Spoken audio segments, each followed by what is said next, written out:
Hey, you all, and good morning. Carpetbagger here, coming to you live from the west. More specifically, we are in Custer, South Dakota. And as you are driving through Custer, South Dakota, you will see Dino from the Flintstones overlooking the town. You drive by on the highway, a random, massive, giant Dino looking down at you.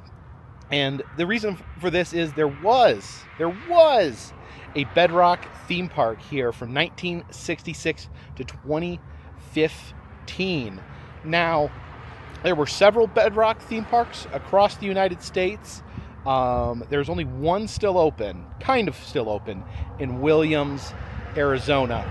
But it was about 6 years ago, I actually stopped by this theme park. It was already closed down, already abandoned.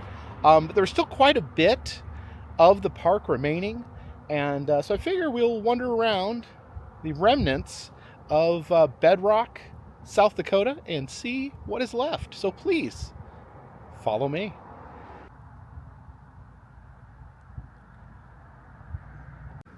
You can follow these dinosaur footprints right up in to Bedrock. You can see where the train used to be here in Bedrock. And actually, I say the train used to be, but the train is still here. There is the old train there under a tarp. It's the train that would take you around Bedrock. And this would have been the train station over here. Wow. I can't believe this is still out here. You can see palm tree there on this sign that probably at one time would have said "Welcome to Bedrock."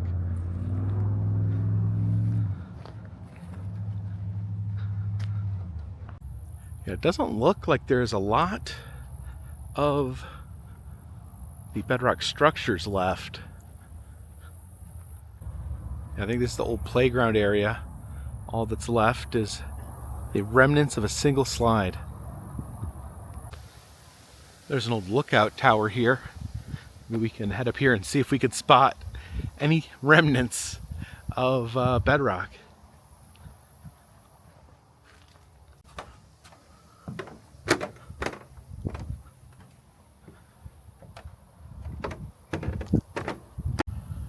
Yeah, it looks like they have removed a lot of the structures, a lot of the playground equipment. You can still see that train track running through the property. There's some old benches there.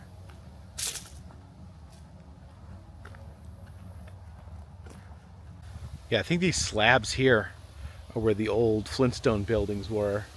And it looks like, most of them are gone. You can see some remnants there. The rock work there with the bright colors on it. Some remnants of a fake palm tree. This would have been a water feature or a fountain there. Oh yeah, you can see the little lip there where the water would have spilled down from. I think I spotted something over that way. I'm gonna follow the train tracks over there.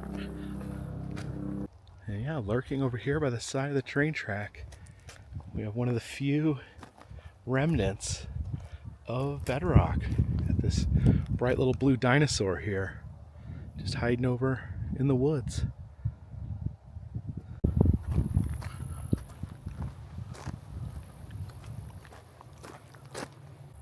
So it looks like the train would have gone past this little Wild West town here. So a prehistoric Wild West town. I don't necessarily know how it fits in with the rest of the Flintstones theming, but interesting. I would love to see what occurred here during the train ride. If they had like a prehistoric gunfight or something like that. Okay, so we take the tracks into this gully here.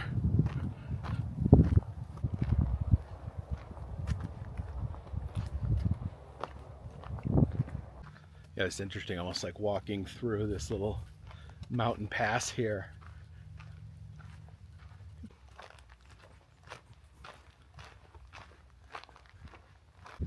And look at this, we got a train on the track. I guess these are some more train cars here. I've noticed with like a lot of old amusement parks, they have the that Native American symbol there on the trains. I don't know if that is a certain type of train that was manufactured, but yeah, you see that a lot, like in the older vintage theme park train rides.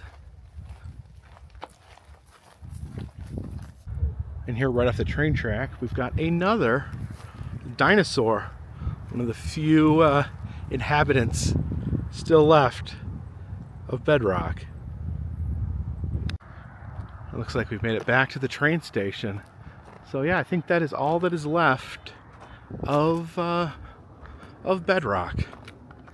Yeah, when I first visited about 6 years ago, a lot of the park was still intact. They had buildings, Flintstone-style buildings. Now it looks like it's mostly been removed, demolished. All that's left here is this antique train and 2 dinosaurs.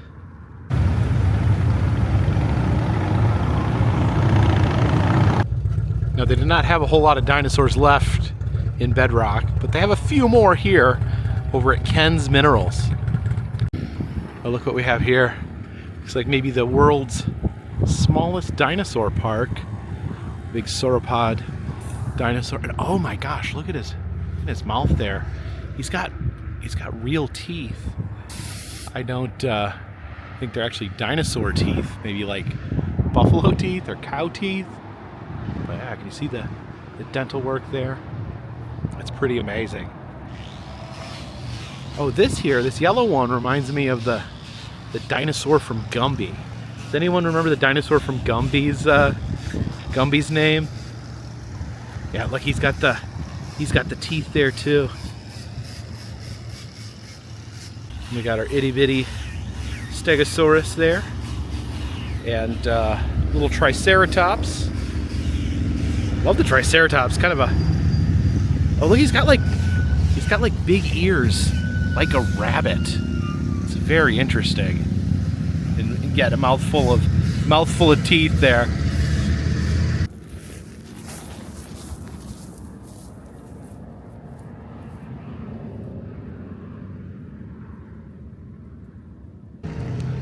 Oh, but that's not all. You can hear hiding amongst the rocks and minerals. Look at that. Big pile of antlers there. But yeah, there it is. There's a moose. Old moose there. Now he doesn't have real teeth, but it looks like he's got real antlers. Came over here to the Bearded Buffalo Resort and check out their mascot here. Oh my gosh, it is a 37-foot tall anthropomorphic buffalo, proudly waving that American flag. It's breathtaking. When I saw the buffalo here, I definitely knew who the artists were. This is a work of Dahl's chainsaw art. They have different shops spread around kind of the Black Hills region. Over in Keystone, they have the world's largest Sasquatch made in this art style. They have the world's largest jackalope in Wall, South Dakota, made in this art style. And then they have lots of fun little stands. Great work, but man, I am blown away. This is a thing of beauty. What a magnificent beast we have here. Yeah, just such wonderful detail. You can see his hooves there, the patch there on his overalls. You can see his little buttons actually do say Dahl's chainsaw art. Wow. And in the back here, we can see his buffalo tail. And he's got that red handkerchief there hanging out his back pocket. Like Bruce Springsteen.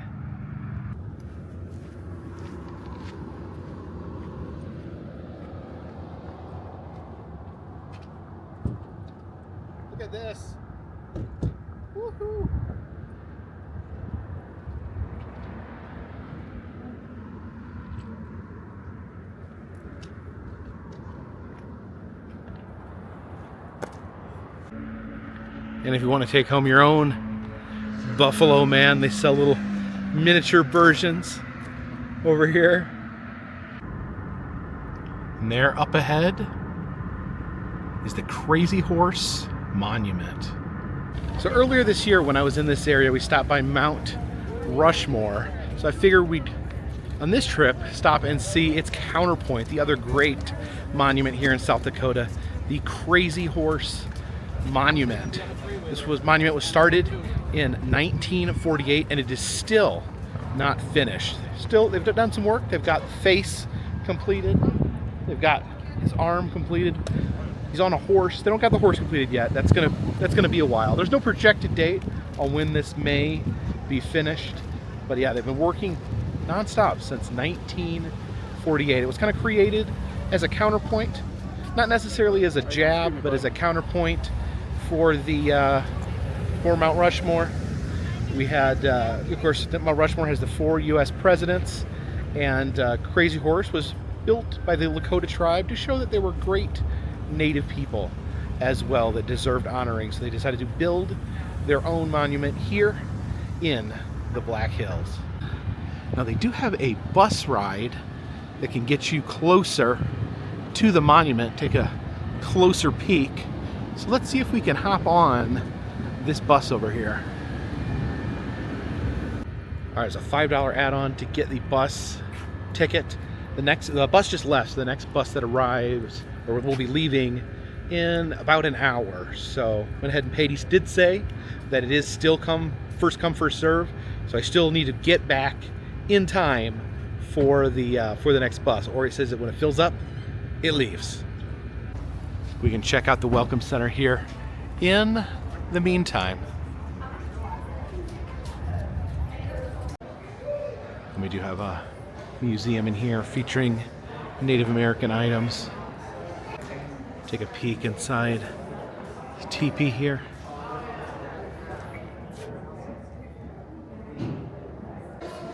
See the horse there wearing the beaded adornments.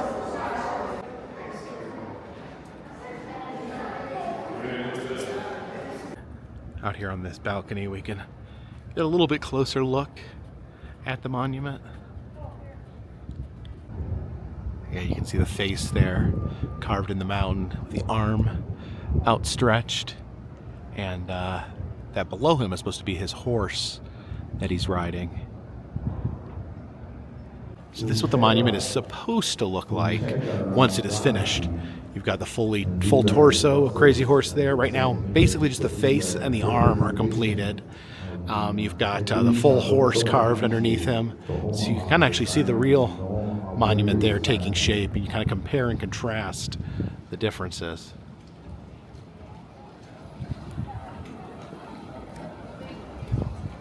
And here is a timeline of the mountain taking form. It's the original mountain, 1948. And by 1960, they kind of carved out the basic area. In 1968, get a color picture there. And then it isn't until about the 1990s that it really starts to look like something. They got the arm carved out and the face. Well, by 1999, the face is looking pretty good. And then 2005, yeah, it looks like they've carved out the bottom, where I guess probably so that they can get up and down better. A shield dance. And there it is, a couple years back. Oh, look at this. There's some Wizard of Oz dolls for some reason. There's the model here.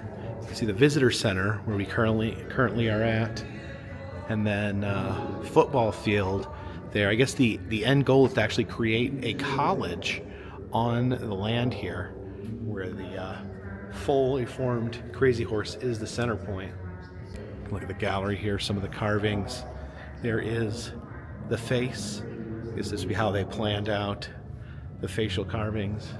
There is the someday to exist horse. And there we can get a close-up look at the face. This is also be a 40-foot high feather made from blast fragments that will be on the top. We got some chunks of the mountain down here.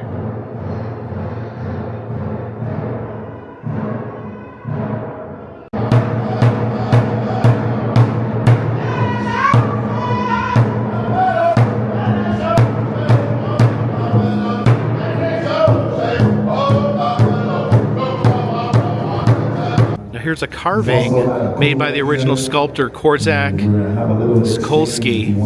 I guess this was original concept art, hand-carved concept art for the face of Crazy Horse. Here in the gift shop, we have some snow globes. These are what the finished sculpture would look like in glittery snow.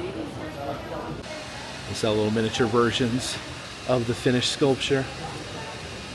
This is a 1/1200 scale of the finished monument. Oh, back here, this window has a pretty clear view of the monument.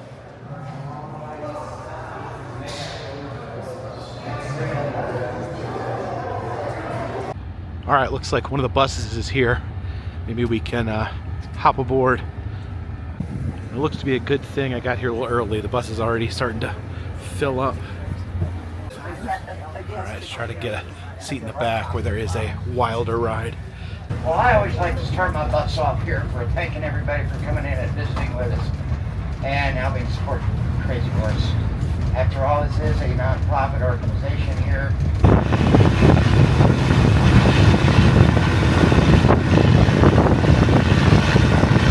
The ring finger, the middle finger, and then of course you got that great big his finger sticking out there, his index finger sticking out.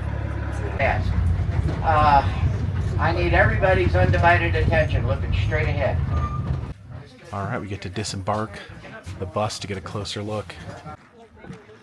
Yeah, look at that. See the visage of Crazy Horse there. So there he is, Crazy Horse. He was a Native American war leader. He was actually led a victory at the Battle of Little Bighorn and was martyred. He was actually stabbed in the back by white people during a treaty talks. So that he got up to walk away from the treaty, and they murdered him. They stabbed him in the back. So now we have this giant visage on the side of a mountain here in South Dakota. Oh, there's the other tour bus. I love the red, white, and blue design.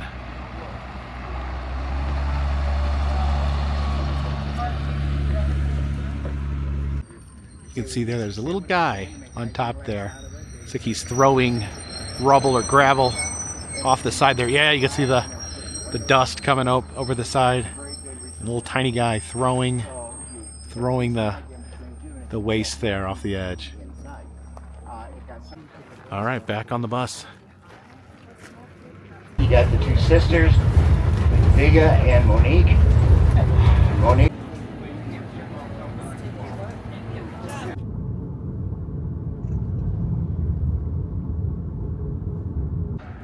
We've stopped off here in Hill City, South Dakota, home of the Black Hills Institute. It's a museum famed for their dinosaurs and the dinosaurs that they themselves have found. See the Triceratops right in front there. So the Black Hills Institute actually responsible for finding my personal favorite dinosaur, Sue the T-Rex, who currently resides at the Field Museum in Chicago. The team here stumbled upon Sue, dug her up, was completely responsible. Sue, the most intact T-Rex remains ever found. There was dispute over the bones versus the Institute versus the landowner. Unfortunately for them, the landowner ended up with the rights to Sue, and he sold her to the Field Museum. But definitely wanted to check out what they have here at the Black Hills Institute. And it looks like we enter through the gift shop. Oh, here's a T-Rex skull right outside the front door. This is Duffy the T-Rex. Yeah, you can see the pterodactyl there hovering above the gift shop. And here we go. Look at all those bones. And look at this. We apparently are also in a basketball court. I don't know if this used to be a gymnasium here. Oh yeah, you can see where the old basketball hoop used to hang. Over here we have what is called the Rescue Raptor.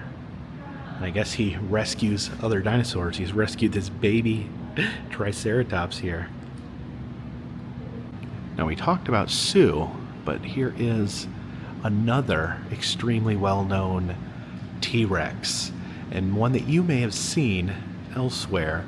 This is Stan the T-Rex, and this is a replica of Stan. The real Stan previously was here, but he was sold to a private party for $38 million. Apparently there's plans to put him in a museum in Abu Dhabi. But the thing about Stan is that it's the most replicated T-Rex. So a lot of museums, when they have their replica skeletons of T-Rexes, it is Stan that they use as their replica. I know I have personally seen him at seen a replica of Stan at the Smithsonian Museum of Natural History. I've seen him at the Indianapolis Children's Museum. And actually, on this very road trip, when we went to the Museum of Ancient Life in Utah, their T-Rex is Stan as well. What do you think? Are dinosaurs scarier when they're super spooky skeletons or when they have their skin on? I'm going with this one as scarier with skin. The thing I find most terrifying about prehistoric fish, not only their gigantic size, but the fact that they have bones in their eyes. Okay, so I mentioned this was a basketball court, but I guess, maybe a gymnasium for a school, because this would be the area where they have like school plays and stuff like that. And now full of the terrifying bones of monsters. And I do think this museum may have the most bones per square inch. There's just bones everywhere. You can see the Triceratops there. That is a dugong skeleton, I guess a type of manatee. Oh man, look at these. These taxidermy dino heads are pretty crazy. And they do have touch stations here. This is an original fossil touch bone from the Hells Creek Formation in South Dakota. So I guess this is actual dinosaur bone. Yeah, it kind of feels very rock-like.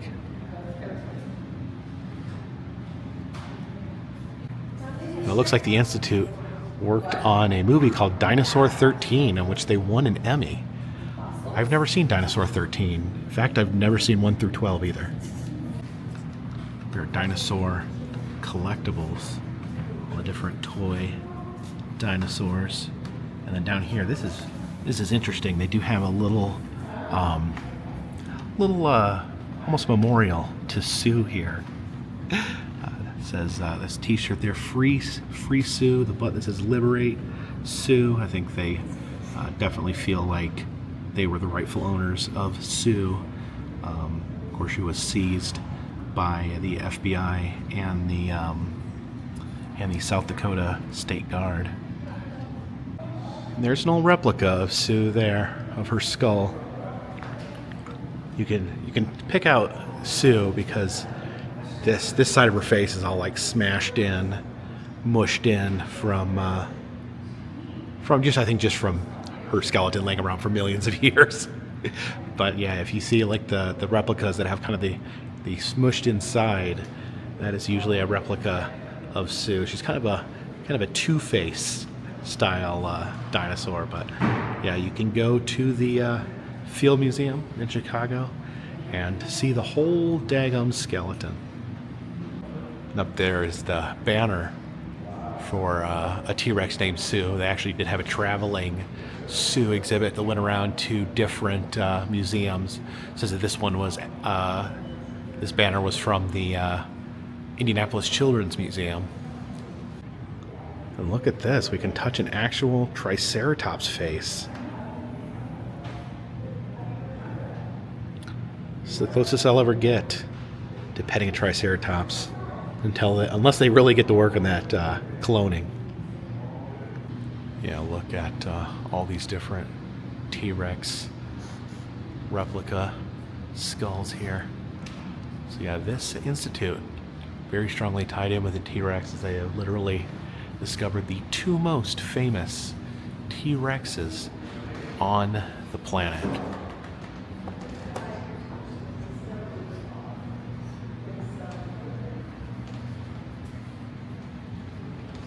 Down here is Uncle Jimmo, the South Dakota prehistoric alligator. But of course, everyone knows the real, most deadly prehistoric beast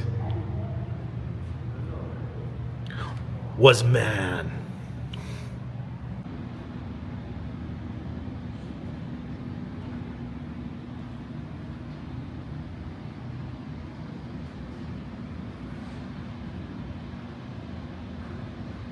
They have t-shirts with their logo on them, as well as Stan t-shirts.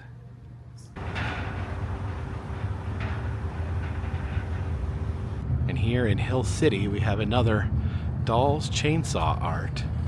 Some Sasquatches there. And I see a big figure peeking out there over the shed. Because yes, folks, here we have the world's largest Smokey. It's Smokey Bear. And just look at him there, preventing forest fires. Got his trusty shovel that he uses to fight fires. Yeah, look at it. This was made by the same artist that made the buffalo we saw earlier, the massive buffalo. Also the world's largest jackalope and the world's largest Sasquatch. You can see how they kind of use the pieces of wood, almost like shingles. Oh, this is so cool. I can hear his voice now. Gonna run into Smokey's warm embrace here.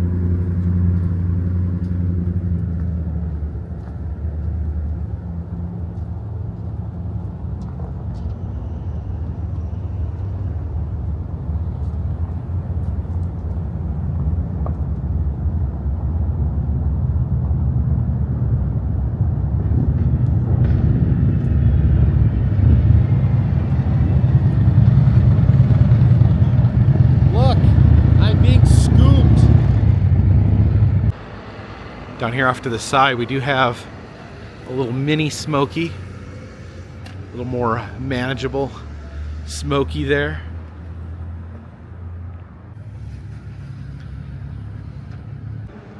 Some sustainable taxidermy there.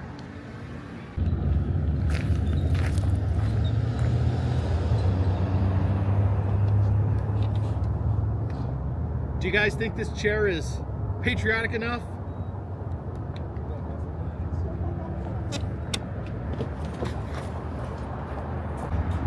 Here's the Heart of the Hills convenience store.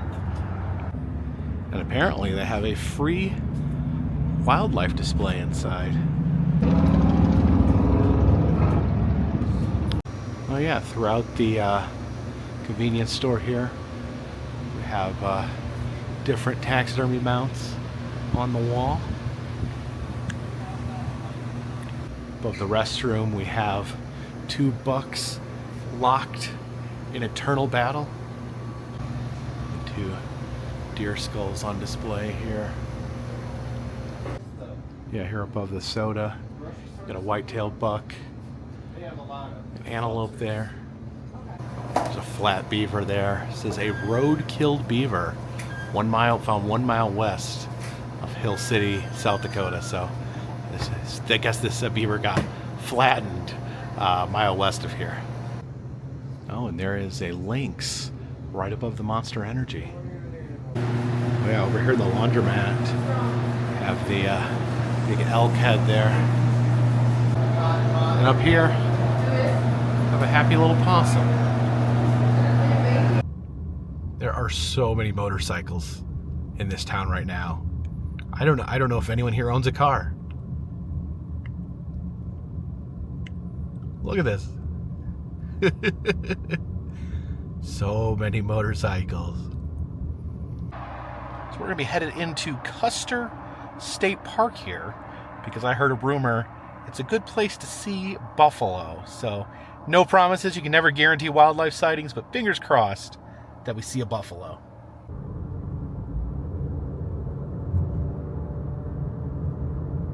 Holy. There's just a buffalo just hanging out right there. Look.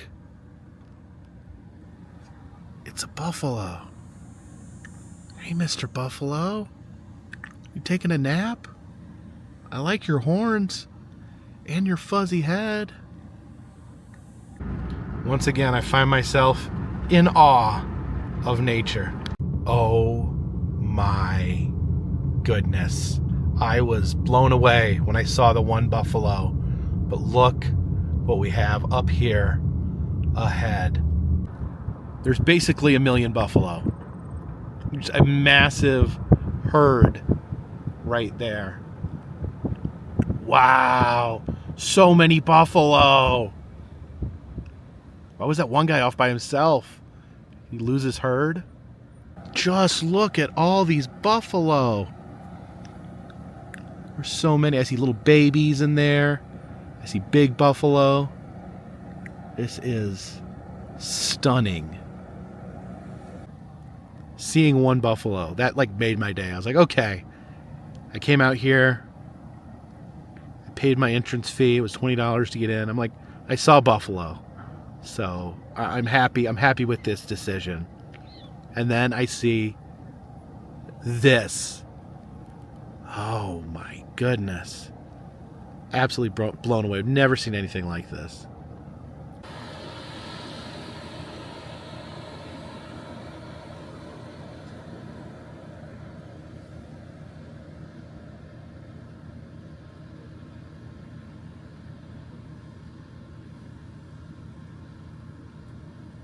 They're coming up pretty close to the road over here.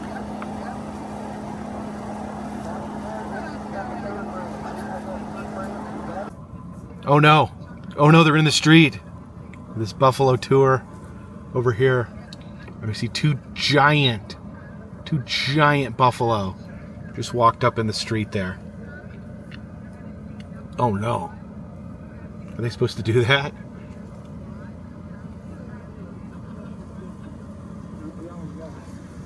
Oh my goodness. So there's like a traffic jam there. It looks like someone's trying to get around the buffalo. Oh, it looks like they're getting out of the way. Oh, there's some more buffalo up there ahead in the street. Yeah, this seems like it has the potential to turn into pure chaos. Now, you don't want one of those near your car or too near. They will. I've heard they will destroy your vehicle. But we're in no hurry here. We're gonna let the buffalo do what the buffalo need to do. This is their land we're just visiting. Looking in my rearview mirror, there's a little baby buffalo right behind us. And some more coming up in the road.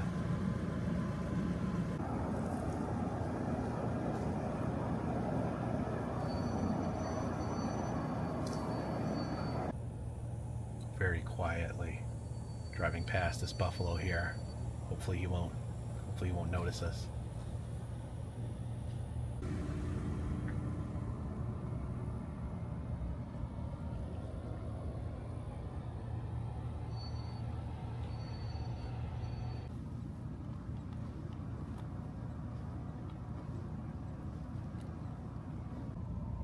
Oh.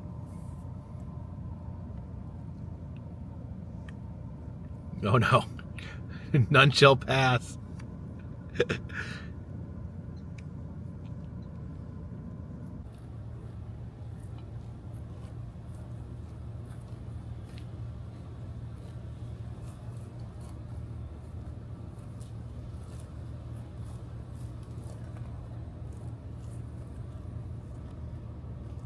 was trying to trying to go up the road and turn around, but yeah, they're telling me no. They're telling me stick around. Aren't you, buddy?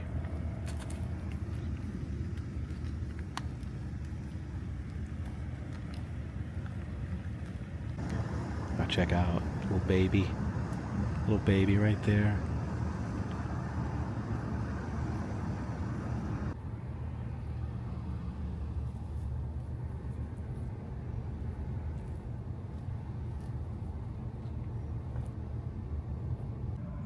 Oh, he wants to cut through. Go ahead. I think the grass is greener there on the other side.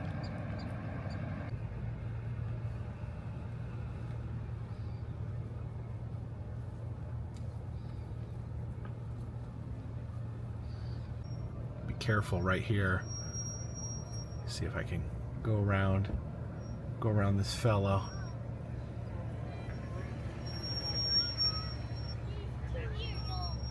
Hey there.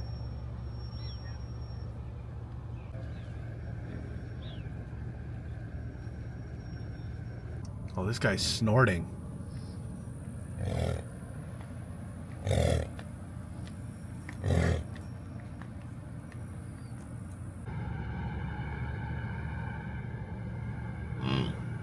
Look at all the little ones down there.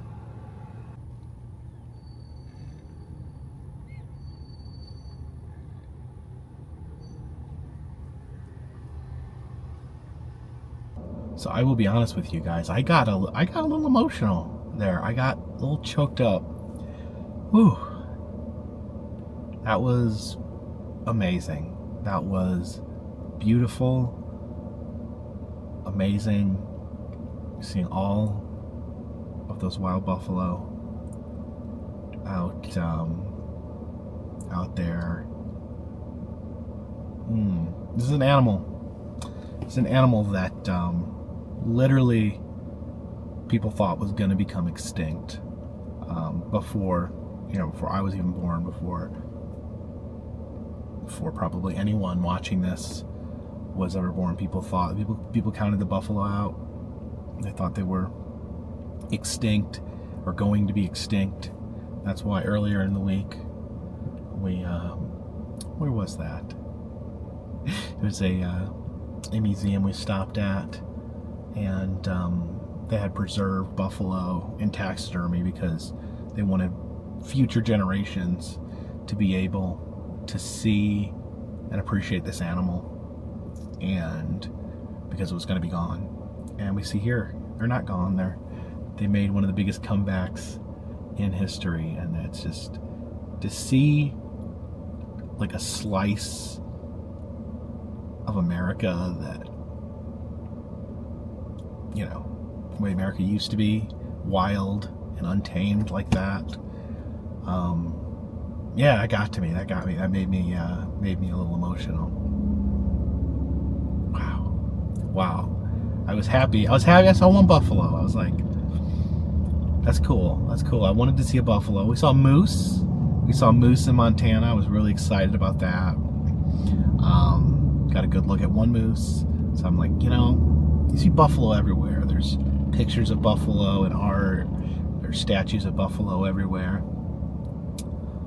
I want to see a real one. I don't want to go to a zoo necessarily.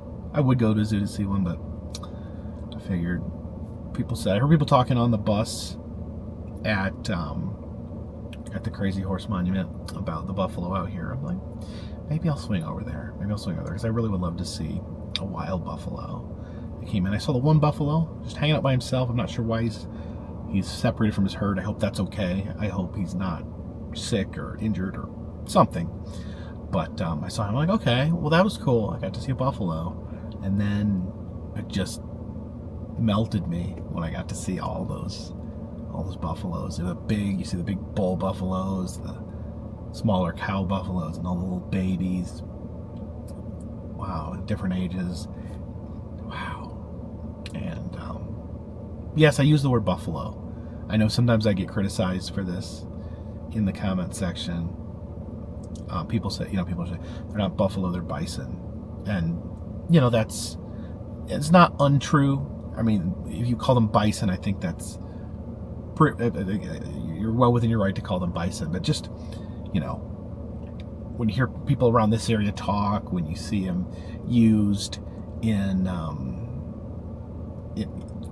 marketing or on signs, they call them buffalo. They call them, people in this part of the country call them buffalo.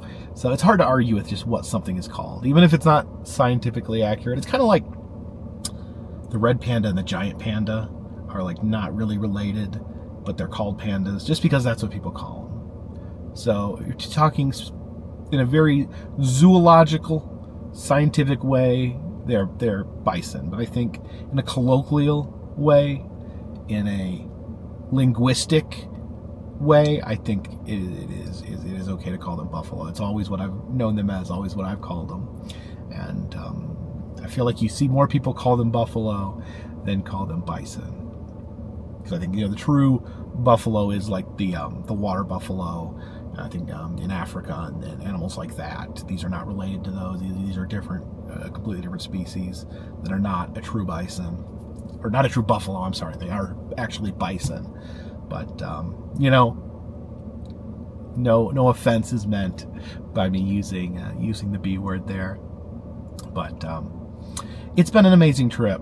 It's been an amazing trip since I left Minnesota. We headed out through. Man, I can hardly piece together what has happened on this trip. We left Minnesota. We went through Utah. We saw Lagoon, the amazing amusement park in Utah. We went down to Las Vegas, saw the SpongeBob Dark Ride finally, and you know, from there went to California. Did some great stuff in California. Gilroy Gardens, one of my favorite amusement parks in the world. The Santa Cruz Boardwalk, and then of course the California State Fair in Sacramento. You know, up through Oregon and Washington, and then this is the trip that I really got to know Montana, North Dakota, and Wyoming. Those three states, I've been to all of them before. But I feel like this is the trip where I really got a true feel for those states. You know, for one, I got to see the state fairs of Montana and North Dakota. That's a good way to get kind of a feel for the local culture. And then just, got to see all these little museums and all these things in these three states where I really finally feel really connected to Montana, North Dakota, and Wyoming. And South Dakota. South Dakota, I think is one of the most underrated states. There's so much fun stuff to do in South Dakota. It's such a beautiful place. Such fun. It's like, to me, like South Dakota is like the quintessential like Midwestern family vacation. But now this massive trip, it draws to a conclusion. Oh wow! Let me just add in, I finally reached 500,000 subscribers during all this,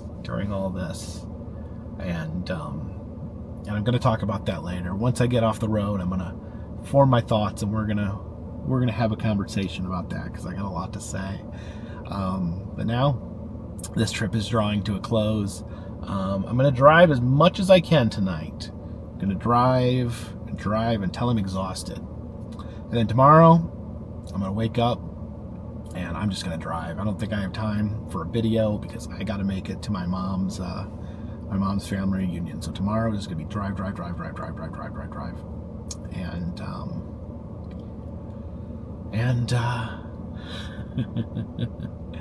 And we'll be starting our next adventure almost immediately afterwards because I got some plans for once I get out there. May try to stop home for a few days, I think, too. But the rest of the year, pretty much the rest of the year, I've got plans of what I'm going to be doing. But thank you guys so much for sharing all these amazing, beautiful moments with me. I consider myself to be an incredibly fortunate person to be able to travel to all these amazing places, see all these amazing things. But what makes it even more amazing is that I get to share that. I get to share it with all of you guys. You know, people out there, you know, fellow travelers, people love to travel. People that may not be able to travel, that, you know, can see these places in my videos that maybe they will, for whatever reason, not get a chance to see otherwise. And, you know, I've run into people all through this trip, you know, stopped people. When I was coming into, when I was going into the Crazy Horse Monument, someone just looked at me, nodded, and said, "Hey, Jacob," you know, thousands of miles from home, and that's amazing. It's amazing seeing people, seeing actual real people, and them telling me that, you know, I've affected their life in some positive way. It's really, that's overwhelming too. Seeing that herd of buffalo is overwhelming, but knowing that what I do, that it means something to people. That's, I never thought I'd be the kind of person that would end up doing something meaningful, and I think this is meaningful. So I got a lot of driving to do. You guys know how to support the channel. It's in the description. Till next time, this one's in the bag.